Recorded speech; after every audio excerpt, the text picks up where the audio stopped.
He walked calmly through the airport terminal, nothing about him setting off alarms.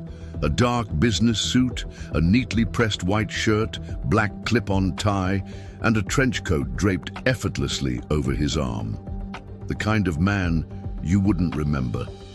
He moved with quiet confidence, bought a ticket in cash, and gave the name Dan Cooper. No ID, no questions, no fuss.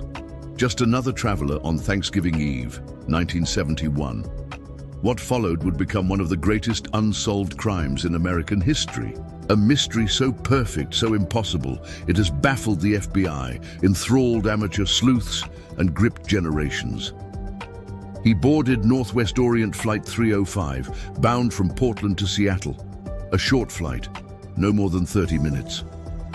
But he never planned to land with everyone else. Somewhere between takeoff and descent, he vanished into legend.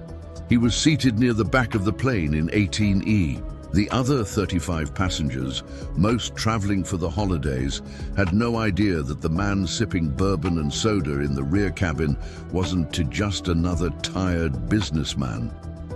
He lit a cigarette, gazed calmly through the window, and waited. Flight 305 lifted off from the tarmac around 2:50 p.m., climbing into the gray Pacific Northwest sky. About 15 minutes later, the stewardess approached. He handed her a note. She assumed it was his number, as passengers sometimes did. She smiled, tucked it into her pocket, and started to walk away. That's when he leaned in and quietly said, "Miss, you'd better read that note. I have a bomb." Her heart stopped. She unfolded the paper.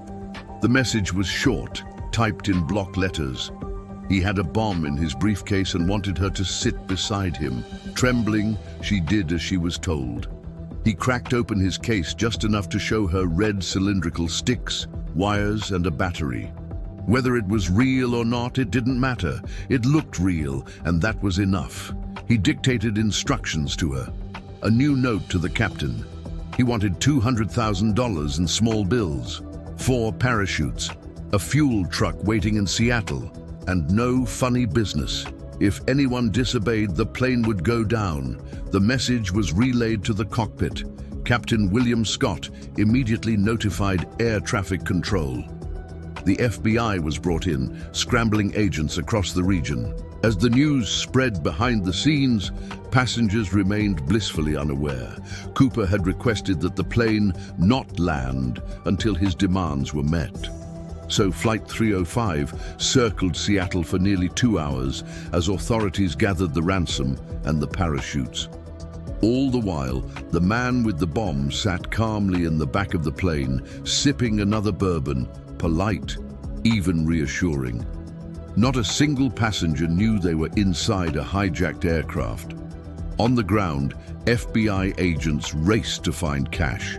They collected 10,000 $20 bills from Seattle area banks, photographing each one so they could be traced later.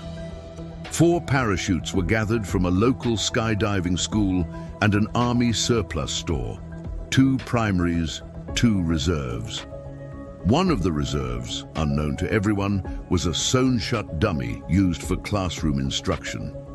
Just after 5:30 p.m., the 727 touched down at Seattle-Tacoma Airport. The FBI stood at a distance, watching nervously as airline employees approached with the ransom and gear. True to his word, Cooper let the 36 passengers go. He also released 2 of the flight attendants. The rest stayed on board. The man was methodical. He counted the money himself, stowed it in a satchel, inspected the parachutes, asked how to deploy the steps on the rear staircase.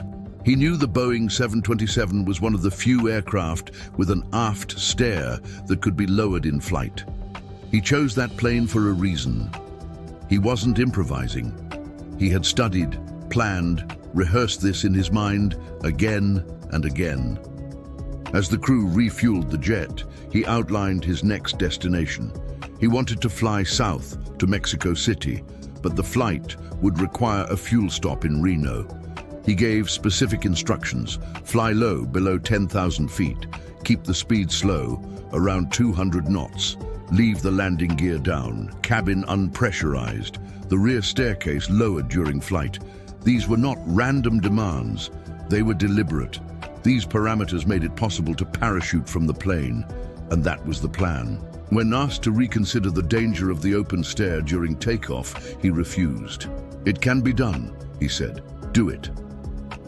The plane took off again around 7:40 p.m., heading south through the pitch-black skies. It was dark, raining, cold. The aircraft was trailed at a distance by US military jets, though Cooper couldn't have known that.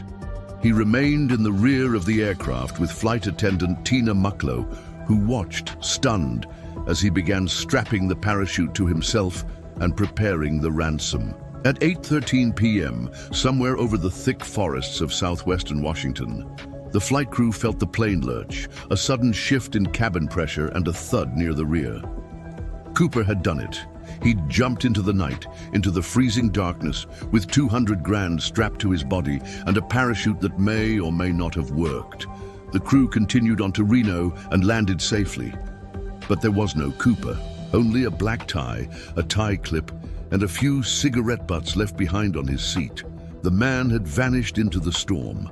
What followed was one of the most exhaustive manhunts in FBI history. The Bureau dubbed the case NORJAC, Northwest Hijacking. They canvassed the forests, rivers, and mountains of Washington. They analyzed flight paths, interviewed every passenger, questioned skydivers, pilots, criminals, and survivalists. But no trace of Cooper, no body, no parachute, no equipment was ever recovered. It was as if he had simply disappeared into thin air. The only significant clue came in 1980, when a boy digging along the Columbia River found $5,800 in weathered 20 bills buried in the sand. The serial numbers matched the ransom, but how they got there, no one knows.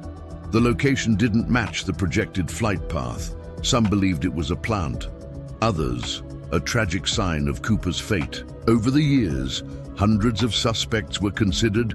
Some were war veterans, some were criminals with parachuting experience. Some had bizarre confessions or circumstantial ties. But no one could be definitively linked to the hijacking. Richard McCoy, a Vietnam vet who pulled off a near-identical skyjacking months later, was a top suspect, until it became clear he didn't match Cooper's description. Dwayne Weber, a petty thief who allegedly confessed on his deathbed. Kenneth Christiansen, an airline employee with paratrooper training and unexplained wealth. Dozens more, all investigated, all dismissed. The FBI combed over every detail: DNA, fingerprints, eyewitness sketches. But each lead brought them no closer. Cooper's jump itself has been the subject of endless debate. He chose to leap into a remote, rugged wilderness in the middle of a storm, wearing a business suit and loafers. Experts say the odds of survival were nearly zero. The temperature was below freezing, visibility was poor. He had no proper gear, and one of the parachutes may have been a dummy. And yet, no remains were found. Not a shoe, not a bone, nothing. Just the mystery. In 2016, after 45 years, the FBI closed the official investigation, citing a lack of viable leads. But many believe the real story is still out there, waiting to be found. The man who hijacked a plane, ransomed it for a fortune, and vanished into the night remains a folk hero to some and a phantom to others. Did he die in the woods that night? Or did he slip away into the shadows, money in hand, and live out his days in quiet triumph? The moment D.B. Cooper vanished into the night air, the myth was born. But behind the myth, the evidence was thin, fragmented, and frustrating. The black clip-on tie left on his seat was sent to the FBI lab. On it, technicians discovered a faint partial DNA sample. It wasn't enough to match anyone. Years later, the tie would be re-examined by independent researchers who found microscopic particles of rare metals, titanium and antimony, embedded in the fabric. These weren't random. These were industrial compounds used in specialized manufacturing environments, suggesting Cooper may have worked in aerospace or chemicals. But no employee database turned up a man matching his description. It was just one more layer of smoke in a case already shrouded in it. What was most unsettling was how quickly the trail went cold. The jump was suicidal, many said. Cooper had no way of knowing his exact location, no light, no flares, no survival equipment, no way to communicate, and no plan for extraction. He jumped into thick pine wilderness, dotted with cliffs, rivers, and freezing rain. Search teams combed the woods for weeks with dogs, helicopters, and hundreds of agents. But there was nothing. Not a shred of his parachute, not a torn jacket, not a broken bone. Just dense silence and more questions. Could he really have survived that jump? And if not, why was his body never found? The 1980 discovery of ransom bills on Tina Bar in the Columbia River stirred the mystery again. The money had deteriorated, but still carried serial numbers that matched the ransom. The bills were buried under sand in an area far off from the projected flight path. It didn't make sense. Experts were baffled. If Cooper had drowned, his body and the cash should have turned up closer to Ariel or Lake Merwin, not 20 miles away downriver, clustered in one spot. Some believed the bills had been intentionally buried. Others believed river currents moved them over time. In 2020, forensic scientists tested the money for diatoms, tiny algae that bloom in spring. Their analysis suggested the bills entered the river months after the jump. That meant someone had planted them, long after the hijacking. But who and why? If Cooper had survived, he didn't spend a penny of the ransom. To this day, none of the remaining serial numbered bills have surfaced in circulation, not in banks, not in casinos, not in estate sales or criminal busts. Nothing. The $200,000, roughly $1.6 million in today's value, remains missing. And that silence is haunting, because if Cooper had died, the money should have eventually washed up or been discovered by accident. If he lived, he never flaunted it, never made a mistake, never told the wrong person. Not one confirmed witness ever came forward. That kind of silence isn't just rare, it's unprecedented. In the years that followed, theories began to stack up like wreckage. Some believed Cooper was a former military man, maybe a paratrooper from World War II or Korea, someone who had experience jumping in tough terrain. Others claimed he was a rogue CIA asset, executing a carefully sanctioned operation to test airline vulnerabilities. Some said he was an airline employee, maybe even a Northwest Orient insider, given his familiarity with aircraft design and his calm demeanor on board. Dozens of men came forward claiming to be D.B. Cooper. Most were liars, grifters, or mentally ill, but a few seemed disturbingly close. Dwayne Webber was one. A career criminal, he allegedly told his wife on his deathbed in 1995, "I'm Dan Cooper." After his death, she found a hidden journal with codes and flight paths, but Dwayne didn't match the FBI sketch, and his fingerprints didn't match the ones from the plane. Then there was Kenneth Christensen, a quiet former flight attendant for Northwest Orient, who bought a house in cash shortly after the hijacking and had military parachute training. He lived modestly, but left a large inheritance. His brother claimed he confessed on his deathbed. But Kenneth was shorter, balding, and his voice didn't match the description given by the stewardesses. The FBI dismissed him.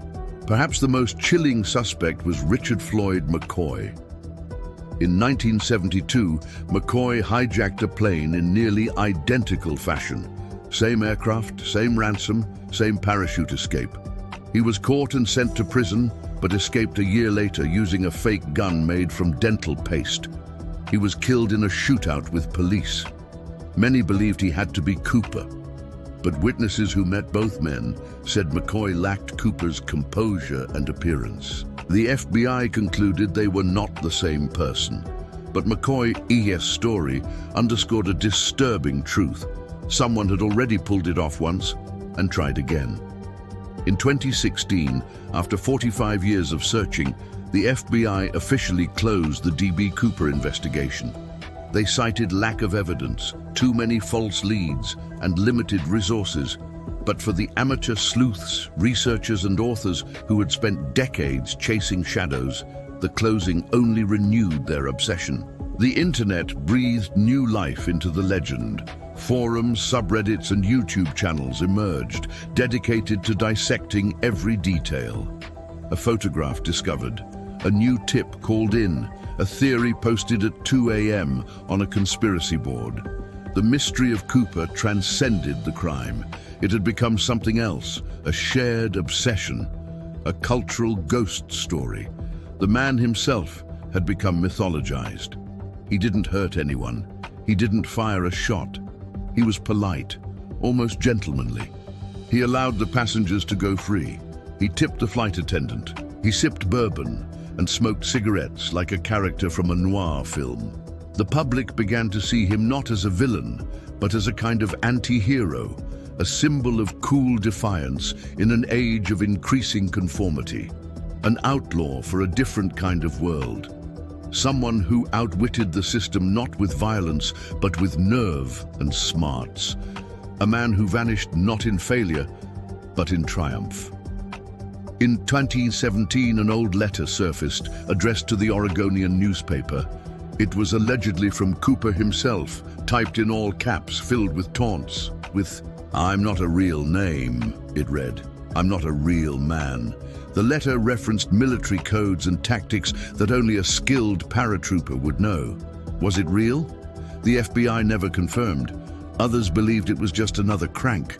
But it added to the growing mythology that Cooper was still out there watching, smiling from the shadows, that he had walked away, money in hand, and melted into the world, never to be found. Technology has since evolved. DNA testing, genetic genealogy, AI facial recognition, all tools that cracked other legendary cases, like the Golden State Killer. But Cooper's case remains immune. The partial DNA sample on the tie is degraded. The fingerprints from the aircraft never matched anyone in any database. The voice descriptions were vague and dated. Even with modern tech, Cooper remains a ghost in the system. No matches, no breakthroughs, just more speculation and silence. In 2022, forensic analysts tested the titanium particles on Cooper's tie, linking them to rare manufacturing processes used only in certain Boeing aircraft parts in the late 1960s. A new theory emerged. Perhaps Cooper worked as a Boeing contractor or machinist. Perhaps he wasn't just familiar with the plane. Perhaps he helped build it. It made sense. But again, no names, no hard evidence, just another theory in a long line of maybes. The money has never reappeared, not in estates, not in safety deposit boxes, not in casinos. No drug bust ever turned up the serial numbers, no murder scenes, no tax audits. It's as if Cooper never spent a single dollar. If he lived, he either stashed the money forever or lost it along the way, or maybe he burned it. Maybe he never cared about the money at all. Maybe the jump was the point, the symbol, the statement, the ultimate act of escape. And so the legend lives on, not in evidence, but in echoes. The hijacker who outwitted the entire system. The man in the suit who sipped bourbon and leapt into eternity. Each year, new investigators take up the case. New sleuths retrace the flight path. New dig sites are explored along the Columbia River. But nothing is ever found. No confession ever sticks. And the story of D.B. Cooper remains exactly what he intended it to be. An unsolved masterpiece. Was he a criminal, a genius, a desperate man with nothing to lose, or a hero in a time of cynicism? One last outlaw who disappeared before the world could catch up. Only one man ever knew, and he took the truth with him into the cold wind over Washington, never to be seen again.